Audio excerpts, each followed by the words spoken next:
What time is it? Ask your your let's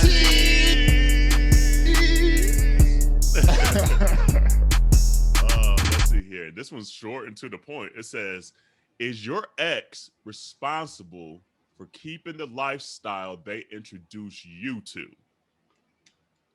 So we need some context on this one. So right, because the only person I could think about is Mary J. Blige and how she had to pay all that millions to her ex-husband because of that lifestyle that he got from being with her. Her and Star Jones. Ooh, a lot Yep. of people. Yep. So it does sound almost sound like if you were married or something and they had you on the come up or something, or maybe you was married and you brought them up and you get divorced or separated.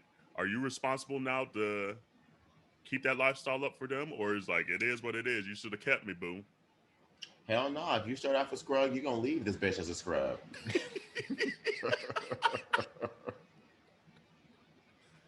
Boom. There we go. I don't know. I feel like there's a couple layers in here. Like, I think one, a lot of it depends on where you live at, right? Because if you live in, I think one, it depends on what kind of relationship. Because if you if you just hooking up and fucking, you just boyfriend and girlfriend, then toodles, But like if you're married, I kind of feel like that's where it gets a little dicey, because you, especially if you live in California, it's a 50-50 state. That is a 50. And guess what? There are other 50-50 states where they state. can move where their pockets can support themselves. I get it. I get it. You don't want to pay nobody when you're done, but The law it's a says little something tough. else. The law says got a whole book. There's a whole book dedicated to that. that's Leviticus 13:1. They call that matrimonial assets. Ooh, so true. So true. I think it's bullshit though, frankly. I think honestly it's it bullshit. is. Like, it really is. Are they responsible for keeping up the lifestyle? I think depending on the relationship and the laws in the states in which you're governed, then perhaps. But like from a principle perspective, I don't think so. I think it's just lazy. I think it's shady. I just like especially if you're trying to seek it from someone, and especially, bitch, if you the one that went out the relationship and then you trying to ask for an upkeep, bitch. And that shit happens all the damn time. Oh, the time. No. All the time. Yeah. I'll go to jail before you get my shit, bitch. But, I do feel just real quick. I do feel like it's just reserved. Like looking at people like like Mary J. and like Star Jones and a whole host of other, not a whole, but a handful of other women who've been in this situation. I do feel like it's just desserts because you can't ride and die for chicks to to be just taking dudes' money and then not expect the same in return. Like I don't have any qualms for like a dude that'd be like, okay, well, I was here for the come up and I want to stay up. So you just gonna have to pony up. Yeah, I mean, look at like someone like a Bill Gates and Melinda Gates, someone that's been together damn near 30 years, was the richest man on earth, and they separate. And obviously, a lot of times they have prenuptials and things like that. It's already probably agreed upon for the most part. But Melinda Gates didn't start that way. Like he was already the CEO of Microsoft at the time, and now she's used to this lifestyle and used to the bubble that it is, and say there weren't laws for this, and he's like, I'm out, and she's just like, what the hell about me? Like that long and children and this and that, and I'm sure many nights are hearing them like, I got this presentation tomorrow, or I got this crazy idea. But you think, those are moments throughout that long of a term, like what's fair anymore? I don't know. I mean, Jeff Bezos did the same thing. But why would you want to be in a relationship? I guess that's me. Why would you want to even be with someone where you're just like your whole life is just dependent on them? and Well, I what don't they think are her doing life was financially. dependent on it. Like, 'cause she did a lot of other shit. But But I'm here's the saying, thing. But then if that's the case, then you don't need nobody for your upkeep because you can support yourself. That's the whole point that I'm getting. Like, if you wouldn't need to be checking to get money for them unless you were truly dependent on them. And I feel like in situations like this, only those who are dependent who can't do for themselves are asking for that money. Because if you can do for yourself, I ain't checking for you. Ain't nobody checking for you. Why would you need to go to someone else when you can support your own self? I get it. I agree because I ain't asking for shit. I always tell that to Corey. I was like, I don't need you for nothing. Like, I'm here for love. Like, I don't need your money. I don't need nothing but your love. Like, I'm going to be okay at the end of the day. Like, I will make sure Kerel's okay. But I do get, because like, even just like just my relationship, like when Corey and I first met, I wasn't like trying to like have a house and stuff like that, you know, like, and not to say I couldn't. So maybe that's a distinction in it. Like, I didn't believe I could, and I didn't depend on Corey to do it. It's just now at this point, it's like we built a life and things together. But say we break up, there's at least a certain lifestyle now that I have, and yes, I've contributed to it. So it's just not like he's done it, that I expect myself to continue to have. And it might, and at first might be difference? A little, but hold on, and at first it might be a little more difficult because like, I'm used to two incomes and things like that, and the ebbs and flows of, okay, he pays a little more here, I pay a little more, that whatever it may be, and it might take a couple more years to get back to like saying have your own house and this and that. But I can see where this kind of question comes from, because you do get used to a certain standard potentially. Yeah, but I think there's a difference though from having or wanting the standard that you get from being in a relationship with someone and then understanding what it's like to be single. Because when you single, you ain't splitting shit. All that's on you. And so for there being saying, you can't be helping, you can't be asking for someone to still pay 50-50 but not be with them. You wanting relationship shit but wanting to be single. I just don't think that's okay to be like, oh, I want help with a lifestyle, but that lifestyle that you're longing for came from two people. Yeah. No, I agree with you. I don't like the idea that it's 50-50. That's what I don't like.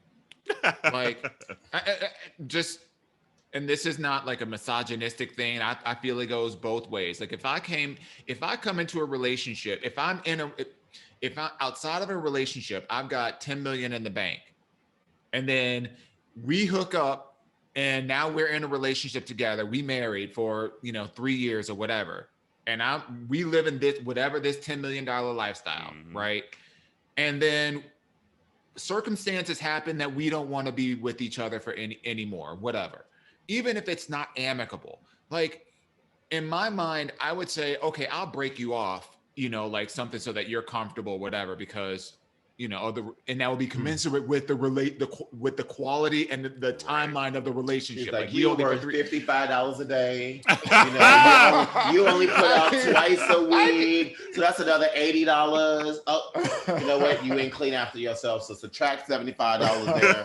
Like, I can see that spreadsheet. I mean, I wouldn't be that maniacal, but I mean, I would be fair. I would be fair. Yeah. But the notion that like, you work your career to do these kinds of things and acquire these kind of funds, and then somebody else comes along and they're a part of your life and they're contributing and making it easier for you to do the thing that you need to do. Like I don't want to like if you look at this from a male and female perspective, I'm not just looking at it like that. I'm like looking at it both ways, So you take care of the household, you take care. A lot of these, spouses are, taking care of like, birthday gifts and running these like errands and all. They're doing stuff behind the scenes that we never know about. I just don't think that's worth half. I'm sorry. I don't think it's worth half either. Like if I have $10 million, you in $5. Sorry. Yeah. Okay. I'm with you. I'm absolutely with you on that. That's I'll give you 1.5. I'll give you 1.5. But you ain't getting more than that. Yeah. But like, okay, Yeah, I'll give you 1.5. You'll be comfortable, but no, you're not. And maybe even I don't want to lifestyle- see you in the same supper club I'm going to. Ooh, right. It's like, bitch, you here? Right. It's like, damn. But and maybe even lifestyle sometimes isn't even monetary lifestyle. You know, there's emotional lifestyle. There's just other aspects of just life. And a lot of it, unfortunately, does tie to money though, because like if you're used to traveling, if you're used to clothing, if you're used to cars, houses, whatever, dinner, like you ain't eating McDonald's all day every day anymore. You know. Yeah. But that's a privilege. But that's a privilege as part of being somebody that's doing that already. Yeah. You know what I mean? Like, Yeah. I could understand if okay, y'all get together and neither y'all have nothing. Right. And one of them has like a big come up. Yeah. Well, that's a little bit of a different scenario because, you know, even though it might be on the heels of their career or their choices or whatever of circumstance, or they hit the lottery, whatever, y'all didn't have nothing to begin with. So in that instance, it's kind of like, okay, well, if you split ways, split 50-50. But if you come in the gate with some stuff and then you upgrade him or her, like, you don't know. You don't get to go to the same supper club as me. You don't get to ride the same kind of, you know, private airplanes as me. No, it don't work like that. No. Look, let me tell you, bitch, I'm giving you nothing but Cole's cash, okay, bitch? You getting Gap cash? Old Okay, Navy bitch. cash? That's all you getting from me, bitch. I'm done. I'm done. Oh man. Well, Do you think kids make a difference though in that situation? It gets tough. You know, I would honestly, I would give more for the kids. Like that would be the only reason why I would give more, because I'm like, okay, especially if the spouse, you know, the partner or whatever, if they're getting sole custody of the kids, and I want to make sure that, okay, cool, I'm gonna give this money, but I'll making sure that, hey, this is tied for the purpose of being able to have something for my kids, for you to be able to provide for my kids, and I'll still have something left over special for me and the kids. But I would give more just for that, because I mean, when you are watching kids, there's a lot more that you have to do 24/7 around the clock that I wouldn't have to do. Gotta keep them because alive. I don't live in there. You know. Okay, so I would give money for that, because there are times where I'm not the one waking up at 3:00 because, you know, Jonisha didn't got a runny fever, a nose or something like that. Jonisha Marie.